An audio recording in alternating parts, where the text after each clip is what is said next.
Joining me in the studio right now to talk about more incredible stuff is Rusty Kelly. He is the director of California's at Sight Life. It's an organization that focuses primarily on corneal transplants in order to restore patients' vision. So I guess I could say, why focus on corneal transplants? No pun intended, right?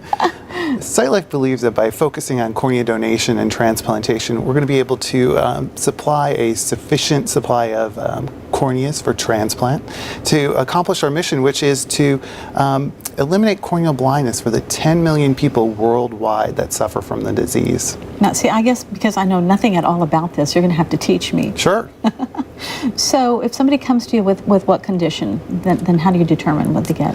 There's various conditions that people can have, such as keratoconus or corneal scarring, as just to name a few. Sure. And they see their doctor, and those doctors contact us to set up tissue and request tissue through us. Now, so if somebody wants to be a living donor, you can't do it as a living donor, right? No, It has to be, no. So you have to get that donor card and sign it. Correct, and you have to pass away. And so what we do is when someone passes away, we obtain consent, either from the donor registry or from the individual's next of kin.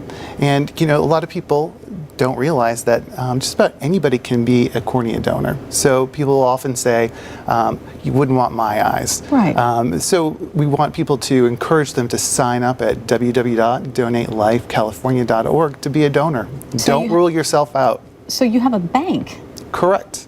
An eye bank is a medical facility that retrieves and stores ocular tissue for transplantation and research. And eye banks are important actually because we're the ones who evaluate that tissue and make sure it's safe for transplant. And then, so how much does this cost, the surgery, to do this? Corneal transplantation actually is covered by Medicare and by individuals' insurance. But as far as the cornea goes, it's illegal to buy or sell corneas or any other donated anatomical gifts in the country. Is it a complicated procedure? Actually, it's gotten more complicated. Corneal transplantation, there's two types of techniques that can be used. The first removes the entire cornea and replaces it with donated tissue that kind of looks like a contact lens. And the second one is actually a newer procedure, which the surgeon goes in and removes just layers of the cornea and replaces those layers. And that's actually advantageous because it has fewer sutures, and so it requires less time to heal, and they have better visual outcome at the end. Oh, that's so encouraging. I know that you serve locally, but also internationally. Correct. Sight Life has a very robust global program. The WHO estimates that there's about 10 million corneal blind, and 90% of those live in the developing world. I think we have some images that we wanted to show people about a little boy who was helped by this. Yes. We do a lot of work in India where there are about 1 million people who are corneal blind. This is a picture of Karthik, who's an 8-year-old boy.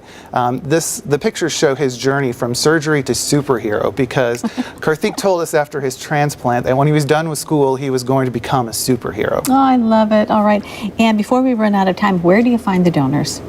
We actually go out and through hospital contacts, and hospitals contact us when people die, and people who are usually on the donor registry, or we contact their next of kin. So we encourage everyone to become a donor, sign up on the registry, and be a hero just for Karthik and for everybody else. You know, I just want to remind people, you said age is not a barrier. No, it's not. You know, and again, people shouldn't rule themselves out. Let the experts decide if you're eligible to be a donor or not. All right. Oh, Rusty, this is just great information. Thank you so much. Thank you, Cheryl. Appreciate it. And so we're going to encourage everybody to, you know, be a donor of some kind, right? So we are out of time. I want to have a special thanks to all of our guests for joining us today. And that is it for this edition of Beyond the Headlines. We have information about all of our guests, all of their websites available for you at abc7news.com/community. And now we have this new feature for you. You can find us on Facebook at ABC7 Community Affairs. You can also follow me at Twitter, CJABC7. I'm Cheryl Jennings. Thanks so much for joining us. Have a great week. We'll see you next time. Bye-bye. Thank you so much.